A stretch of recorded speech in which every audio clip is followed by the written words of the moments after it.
There was a moment, sometime in late 2021, when it felt like money had finally become easy. You didn't need to read balance sheets, you didn't need to understand market structure, you didn't even need to trade. All you had to do was play. Games were no longer just games, they were ecosystems. Characters weren't characters anymore, they were assets, and time itself had been turned into yield.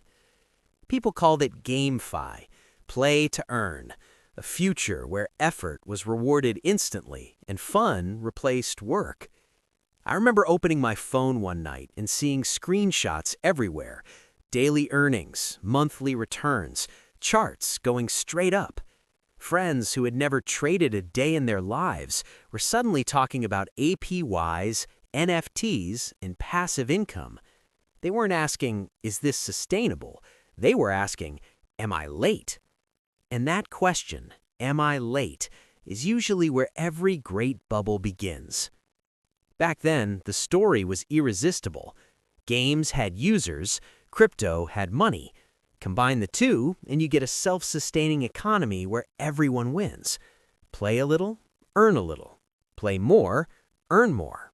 Quit your job, escape the system. It sounded like freedom. But markets don't care about how beautiful a story is. They only care about one thing: where the money comes from and where it goes. That was the part no one wanted to talk about.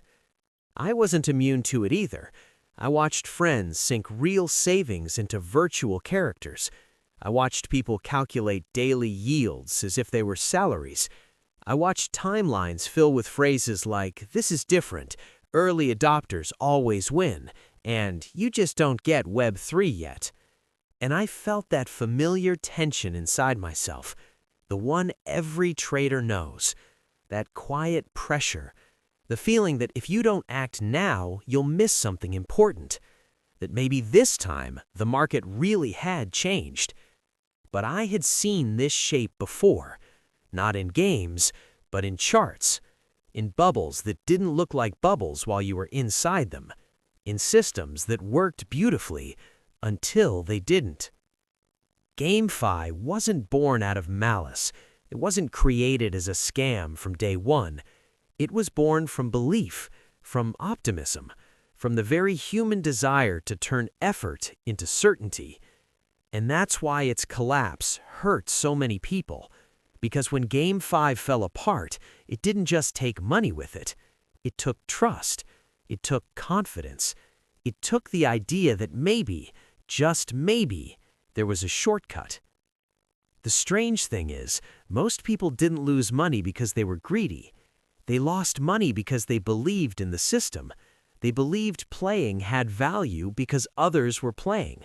They believed tokens had value because others wanted them. They believed rewards were real because numbers kept going up. And for a while, all of that was true, until one day, it wasn't. I remember a conversation with a friend who had built his entire routine around a game. Wake up, play, harvest rewards, sell tokens, repeat. He told me half-jokingly, "This is the first job I've ever loved." A few months later, the same tokens couldn't even cover transaction fees. Players left, prices collapsed, and suddenly the game still worked, but the economy didn't. That's when the dream finally cracked. Not with a single crash, not with a dramatic headline, but with slow realization.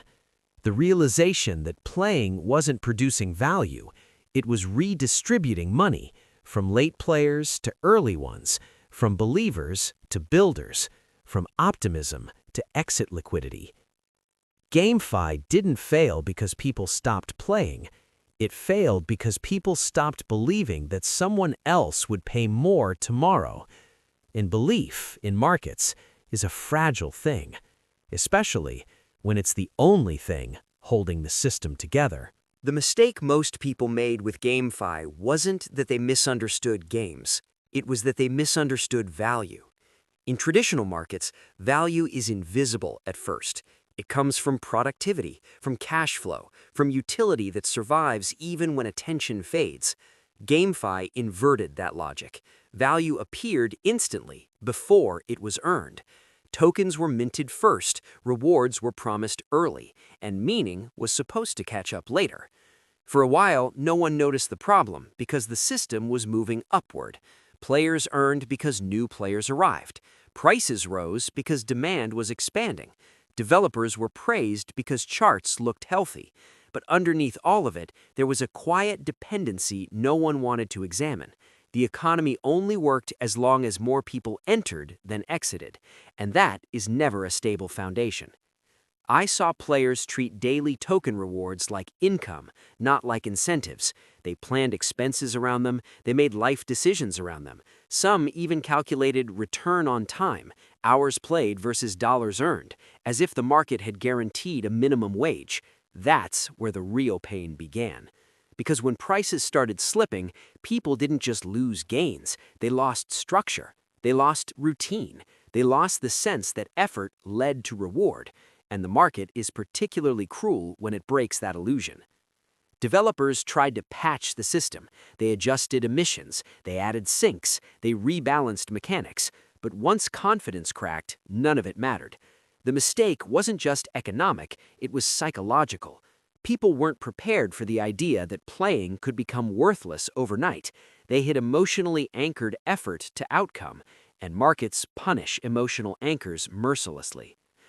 I remember reading posts from players saying things like, "I just need the token to recover to half its price," or "Once the update is live, everything will bounce back." Those sentences were never about games. They were about denial. Because by then, the core problem was already visible to anyone willing to look. The system had no independent source of value. When new players slowed down, rewards became dilution. When token prices fell, incentives collapsed. And when incentives disappeared, players left. Not because the game stopped working, but because the reason to play disappeared. That's the pain no white paper can fix, and it leads directly to the moment every trader eventually faces. The moment you stop asking, "How do I make this work again?" and start asking, "What did I misunderstand from the beginning?" That was the revelation. Not a sudden insight, not a viral tweet, not a technical discovery. Just a quiet realization that hit different people at different times. GameFi wasn't broken because of bugs or bad actors or bad luck. It was broken because it tried to turn entertainment into income without building a value engine underneath. Games create engagement, markets create prices, but neither automatically creates sustainable economies. An economy needs external demand. It needs reasons for value to exist beyond participation. Most GameFi models didn't have that. They rewarded activity, not contribution. They paid players, not creators. They inflated supply faster than they could justify demand. And once you see that, you can't unsee it. The charts start making sense. The timelines of collapse align. The silence after hype feels predictable, not shocking. That's when many players stopped blaming the market and started questioning their own assumptions. They realized they had confused incentives with income, rewards with revenue, momentum with sustainability, and in that realization, something important shifted. Some walked away entirely, burned and bitter. Others stayed, but changed how they approached everything. They stopped asking how much they could earn. They started asking where value actually comes from. That question doesn't just apply to GameFi. It applies to every market, every narrative, every promise that sounds too clean, too smooth, too easy. And once you start asking it, you trade differently. You invest differently. You wait differently.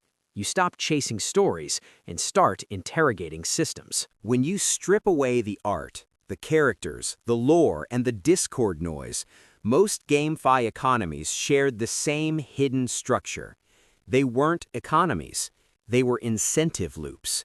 And incentive loops can grow very fast, but they collapse the moment belief weakens.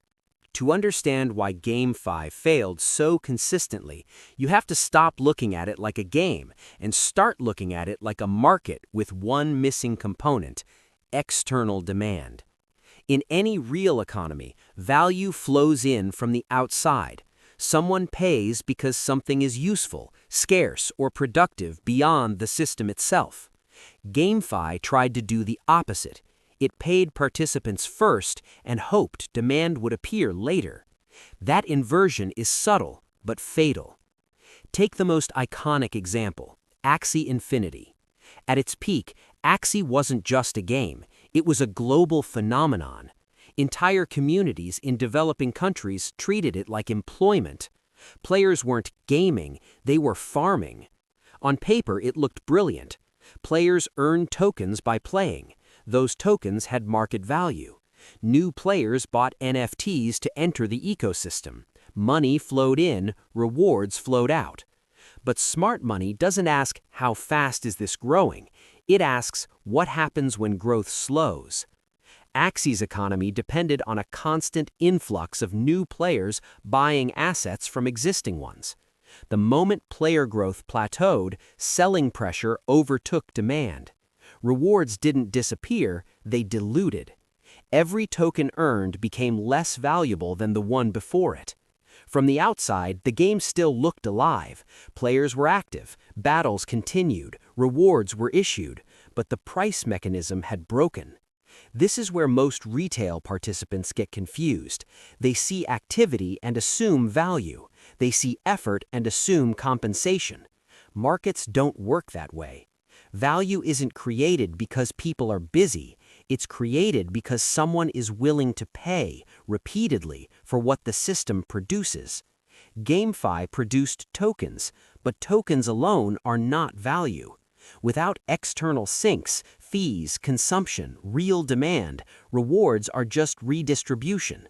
Early participants get paid by late participants. Late participants hope even later ones will arrive. That's not a game economy, that's a temporal transfer of money. Smart money recognized this early. They didn't stay because they believed the model was sustainable. They stayed because volatility was profitable. They provided liquidity. They sold NFTs into hype. They exited when emissions overtook demand. And they never confused incentives with income. Retail did. Retail saw daily earnings and treated them as wages. Smart money saw emissions and treated them as dilution. That difference in interpretation explains almost everything that followed. When token prices started falling, developers reacted the only way they could. They tweaked mechanics, lower emissions, new sinks, season resets, narrative updates. But these were surface-level changes to a structural problem.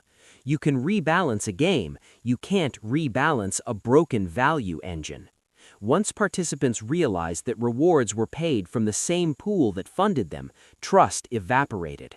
And when trust leaves an economy, liquidity follows. What most people missed is that GameFi didn't collapse suddenly, it bled out.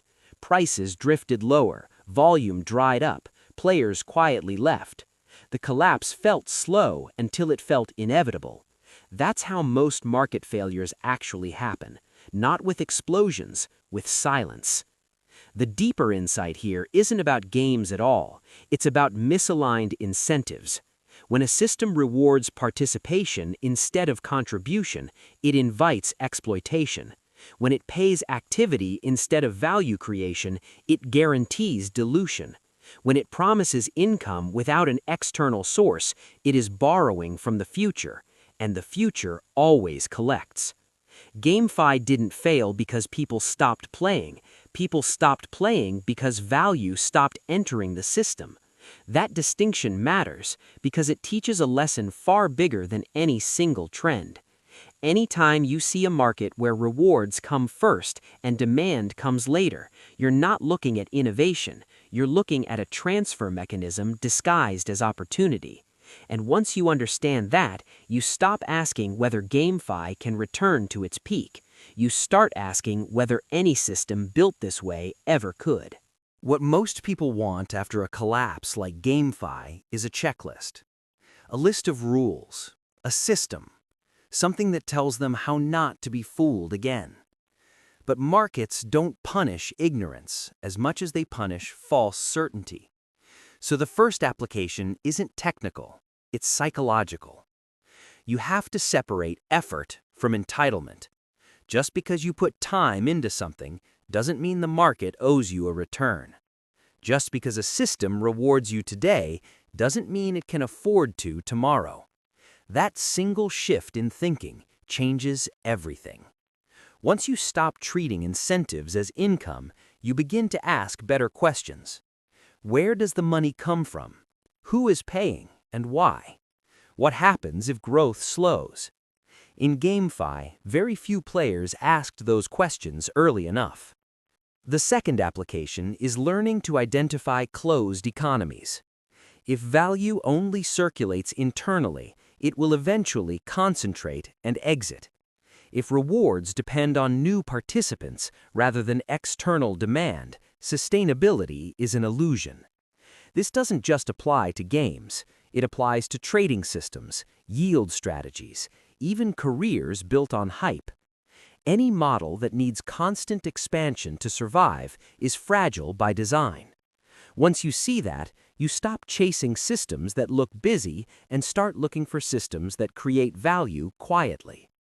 The third application is restraint. Not the dramatic kind, the boring kind. The kind where you don't need to participate in every new narrative. The kind where you watch excitement without needing to convert it into action. Most retail losses don't come from bad ideas. They come from acting too early, with too much conviction on incomplete understanding. GameFi punished speed. It rewarded patience, but only for those who were willing to leave early. That's uncomfortable to accept, because it means success isn't about believing harder, it's about exiting earlier. And that idea cuts against everything narratives like play to earn promise. Finally, there's the application most people resist the most. You have to accept that some systems are not meant to be fixed. No update will save them. No redesign will redeem them. No version 2 will correct a missing foundation. The market doesn't care how much potential something has. It only cares whether value can survive without belief. GameFi taught that lesson brutally, and if you let it, it can teach you something even more important. That freedom doesn't come from finding the perfect system. It comes from understanding which systems don't deserve your time. When the dream of playing to earn collapsed, what actually died wasn't innovation. It was the illusion that effort alone creates value. Markets have never worked that way. They reward alignment, they punish imbalance, and they expose stories that can't stand without constant belief. GameFi wasn't a scam in the traditional sense. It was a mirror that reflected how badly people wanted an easier path and how quickly markets close those paths once they become crowded. If you've ever felt disappointed by its collapse, that doesn't make you naive, it makes you human. But the traders who survive aren't the ones who cling to broken dreams. They're the ones who learn how dreams collapse and why. If there's one lesson worth carrying forward, it's this. Whenever a market promises income without value, participation without contribution, or rewards without demand, you're not early. You're being invited to fund someone else's exit. If this video helped you see that more clearly, stay with this channel. Not for predictions, not for hype, but for the kind of understanding that lasts longer than any trend. Because mastering markets starts with mastering how you see them. Master yourself, master the markets.